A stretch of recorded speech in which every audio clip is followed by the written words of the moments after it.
Donald Trump's immigration enforcement agenda. According to ICE data, the Cato Institute, which is a conservative think tank, found that 20% of all agents have been diverted from their work to assist ICE immigration enforcement. 20%.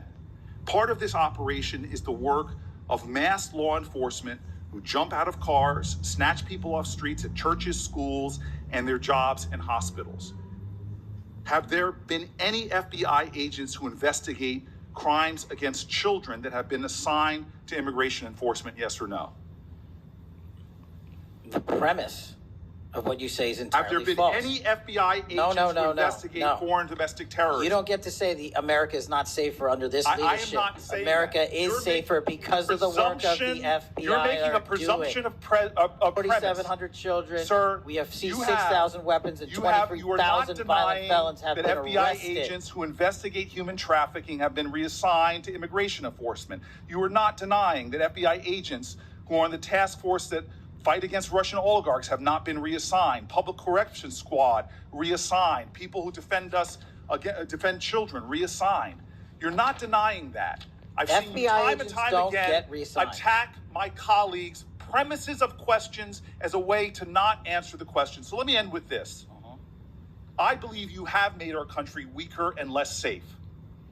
I believe that we are more vulnerable to a major event, and I pray to God it doesn't happen. You've gutted the Bureau of Institutional Knowledge and Expertise. You fired or pushed out seasoned FBI officials, many with more than 20 years of experience, and were working on cases that were critical.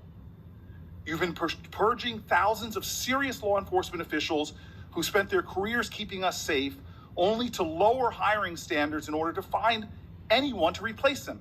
And shockingly, you admitted in this hearing to Senator Coons that it would take 14 years to fill the vacancies at your agency. Many are the result of your purge. 20% of FBI agents are doing low-level immigration enforcement instead of their mission-critical work. You've disbanded entire task forces that stop election interference, foreign influence, public corruption. And who benefits from this? Well, corrupt people benefit from it. Criminals benefit from it. Vladimir Putin benefits from it.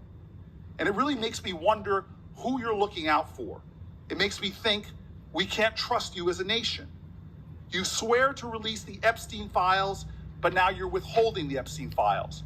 You claim that you have a suspect in a serious assassination. Whoops, then you don't have a suspect. You know nothing about plans to remove FBI agents, yet you're directly involved in those plans. In the words of an ex-FBI official, you are overseeing, and I quote, generational destruction of the nation's premier law enforcement agency. Mr. Patel, in just 8 months, you have assaulted the institutional integrity of the FBI. But I know FBI field agents. I've worked with them in Newark. No matter how truly bad you are, you can't undermine the legacy of agents who fight every day to keep us safe, but you can tarnish the integrity of the agency and undermine the agency's capacity. I believe you're failing as a leader, and that your failure does have serious implications for the safety and security of Americans and our families. We're more vulnerable to domestic and foreign attack because of your failures of leadership. I don't think you're fit to hand the Bureau, but here's the thing, Mr. Patel. I think you're not going to be around long. I think this might be your last oversight hearing. Because as much as you supplicate yourself to the will of Donald Trump and not the Constitution of the United States of America, Donald Trump has shown us in his first term and in this term, he is not loyal to people like you. He will cut you loose. This may be the last time I have a hearing with you because I don't think you're long for your job. But I'm going to tell you this. I pray for you. I pray for you that you can step up and defend your oath, defend the Constitution, and do a much better job of defending this country. Thank you, Mr. Chairman. Do you want to say anything? Yes, sir. That rant of false information does not bring this country together. If you want to work on bringing this country, it's my time, not yours. My God.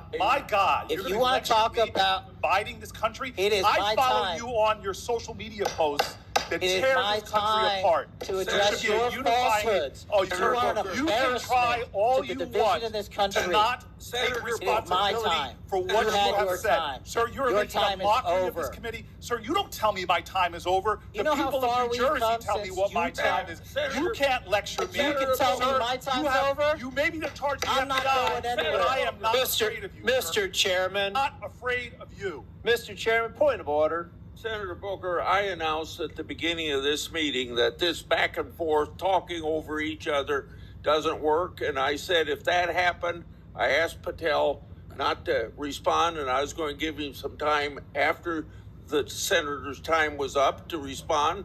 And he has the privilege to do that uninterrupted. Mr. So Chairman, one point of go order. ahead, Mr. I've Patel. watched him talk over us, and you've never once criticized him for us not even being able to get our questions out. Well, He has been rude and disrespectful to senator after senator. And when the senators were not giving him a chance to answer, I didn't stop the senator either.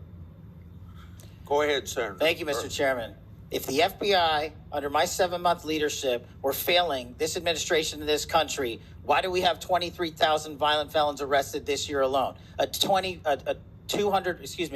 double increase from that time last year. Why is it that we have seized 6,000 weapons? Why have we found 1,500 child predators and arrested them? Why have we 300 human traffickers in jail? Why have we found and identified 4,700 children? Why have we seized 1,600 kilograms of fentanyl in enough to kill a third of the American public, a 25% increase alone from last year, 88,000 kilograms of cocaine seized, 7,000 kilograms of meth seized, and that's just on our criminal operations in summer heat. How is it possible that we are taking 8 kilograms off the streets of the cities in New Jersey and preventing the deaths of 607,000 people this year alone, a failure of the FBI and my leadership? How is it that we have counterintelligence arrests already this year exceeding the numbers from the entirety of last year?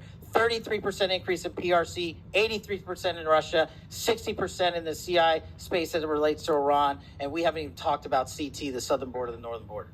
Before Senator Cruz, I kind of feel like a broken record today. All this interest in FBI termination, yet my colleagues showed no intent or interest in when my whistleblowers suffered retaliation over the past years, particularly the past 4 years. Indeed, one whistleblower has alleged that Brian Driscoll's insubordination, whether an agent is on a hot button case or not, they ought to be held accountable for misconduct and weaponization. Senator Cruz.